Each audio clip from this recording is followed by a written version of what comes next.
You're watching the Kop TV, the voice of football's most famous stand. Salah to settle it in front of the Kop. Yes, hello and good morning and welcome back to the Kop TV from the rooftop here in Liverpool City Centre. Make sure you're liking the video on Patrick's Day, Paddy's Day, happy Paddy's Day if you're celebrating. If you're a part Irish like myself or full Irish, then I hope you have a very good day and drink a couple of Guinnesses responsibly, of course, and make sure you're commenting on your thoughts to this general news video, and of course subscribe if you haven't already. Of course, as always, I've left the link to the Discord in the description below, so if you want to keep that chat rolling to 47 Liverpool LFC chat, then make sure you do join the Discord below. Right, a few things to get through today in this video. The first thing is Virgil van Dijk. His words after going out to Real Madrid in the Champions League this week. He had a few words to say, especially about the owners. I wanted to get your thoughts on these words here. He says, and I quote, "We have to sign new players." So again, putting pressure on FSG. I like it. If we want to be where we have been in the last 5 years, we have to buy players. Obviously, players are going to leave. If we want to be at the top level, we need quality imports. Now, I like that. Let me know in the comments how you feel about that. Is it kind of overstepping his mark by maybe sending a shot at the owners? Is it putting the necessary pressure on the owners that maybe we aren't putting on them at the minute? It's very sunny up here, by the way, so I am squinting somewhat. However, Virgil van Dijk, in this about the owners, I like it. I'm a big fan of it, purely because he can see, just like everyone else, all of us guys watching at home or in the stadium, we know we need new players. But Virgil van Dijk's on the pitch. He's telling us himself we need new players. Now that must mean, one, it's clearly not been a great season. It's now 13 losses in all competitions for Liverpool this season, which is the most in any Klopp season at Liverpool so far. But he's looking ahead of him and seeing so many injuries, so many players out of form, so many players leaving for free at the end of the season. So he's had enough. He's come out and said, look, we need new players. We're not going to be at the same level we were in 2018 to maybe 2021 if we're not buying new players. So, you know, for Virgil to say that, I think it's a bold move. I mean, it's been obvious for the last two transfer windows that we needed new players that we haven't necessarily brought in. But let me know in the comments, do you like this kind of speaking out against the manager and the owners from one of our biggest players, one of our best players in Virgil van Dijk? I mean, he says, it's quite interesting here, he says players are obviously going to leave. Now again, with 17 games to go until our next game against Man City, I wanted to kind of drum up some transfer chat again. He's there saying that we're obviously going to let some people go. I mean, those people will be Naby Keita, who will be leaving for free in the summer. They will be Oxlade-Chamberlain. It could potentially be Joe Gomez. It could potentially be James Milner getting freed from that wage bill. So if you're looking to get off maybe 4 to 6 players, then you've surely got to be bringing 4 to 6 players in to replace them. So I like this. This is, and again, we heard yesterday there is a war chest available and FSG are going to back Klopp in the summer. We've heard all this many times, but for Virgil to actually come out and really apply pressure on FSG by saying we have to sign new players if we want to be where we have been for the last 5 years.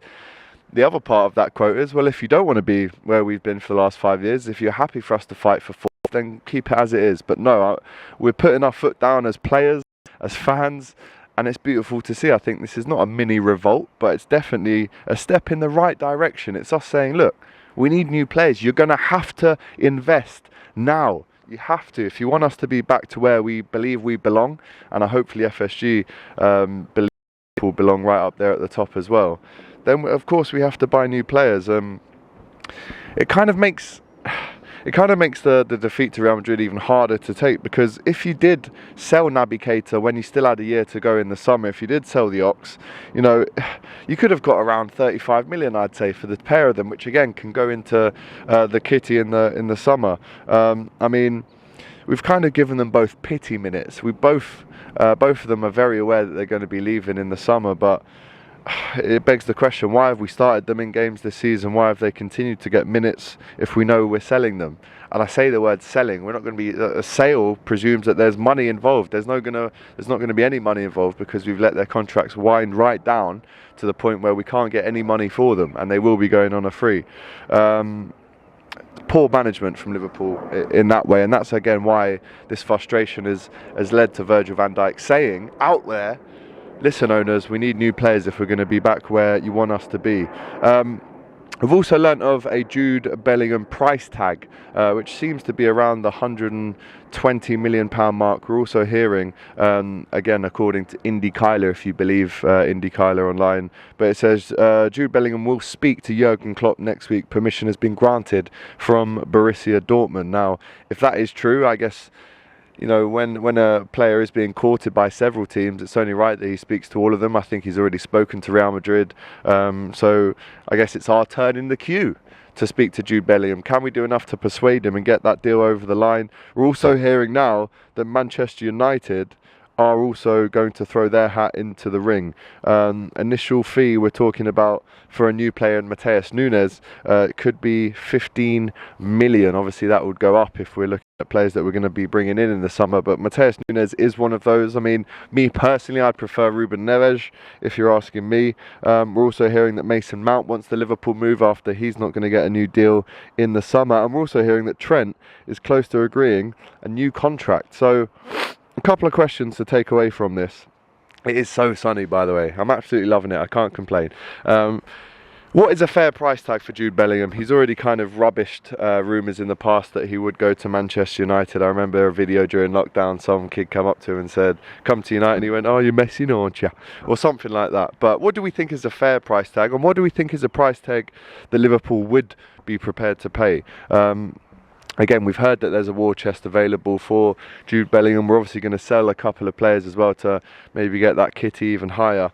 I would say Liverpool could potentially go in at around about the 120 million mark at max, if I'm being really honest. I mean, we haven't seen examples of this in the past, but I think this summer more than ever is a summer where we have to really let loose and spend some money and try and bring in that Jude Bellingham. And then if we can't get him, which I don't think is an acceptable reason considering the time that we've had to plan this move. Yes, Real Madrid are going to be in the running for it as well. Yes, Manchester United are, Manchester City. We even saw Jack Grealish yesterday comment on one of Jude Bellingham's posts saying come to City with 2 kisses as well.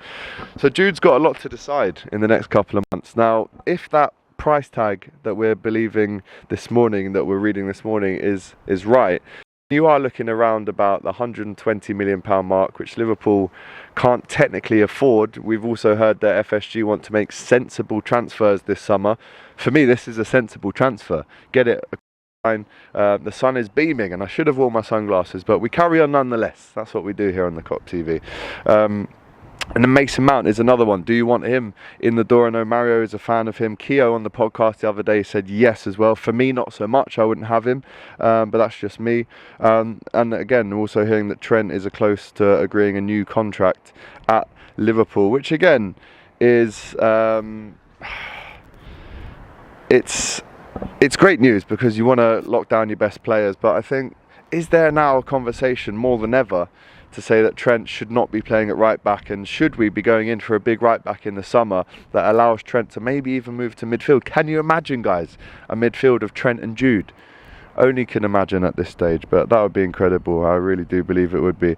The other news, obviously really sad news, is Stefan Bajcetic is now out for the season. He's played pretty much, if not started, he's been involved in pretty much every game since the World Cup, which is great. But again, at 18, you don't want to burn him out. You don't want to make him a bit like a Michael Owen in that way, you know, playing over 200 games before he's even 19. But we have been relying on him, but at the same time, should we have to rely on an 18-year-old to be our mainstay in midfield? I would say potentially no, but there you go, he's injured and he's out for the rest of the season with an adductor injury, so that can't be good for him, for us, for anyone.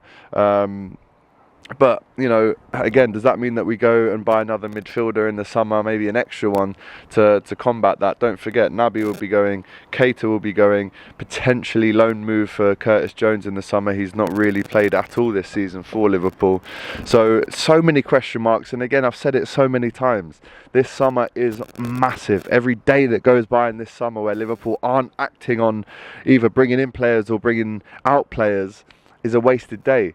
this is the most important summer Liverpool have had in Jurgen Klopp's tenure so far, and it's the big rebuild, it's the big reset, it's the big go again. Can we rebuild this dynasty and take us back to where Van Dijk was just talking about the last 5 years? Can we get back up there? Well, it's only going to happen if we get the new players in the door.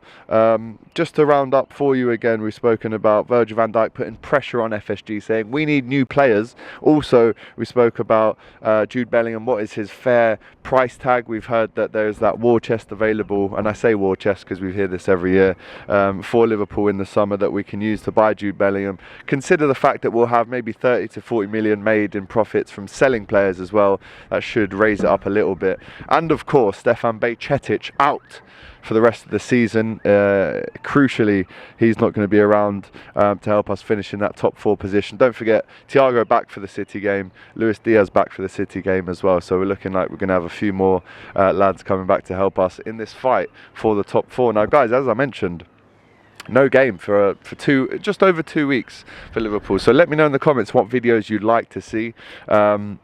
Obviously, we've got Hot Topics still happening next week in the studio, and then I'm actually off to Tenerife, so I'm actually going to be taking my camera with me, doing some videos from out there. But again, let us know in the comments what videos do you want to see. I'm happy to make them for you in this period where there is no football. And then, of course, April the 1st, we play Manchester City away, we play Chelsea away, and then Arsenal at home. Massive week. It's an understatement to call it massive. Jurgen Klopp has said it's a proper football week when we get back from the international break. Hopefully no injuries as well. But like I said, let me know what videos you'd like to see, and make sure you like this video, of course, comment with your thoughts on what we've spoken about, and of course subscribe to the Kop TV if you haven't already. Smash that Discord link as well, let's chat in there.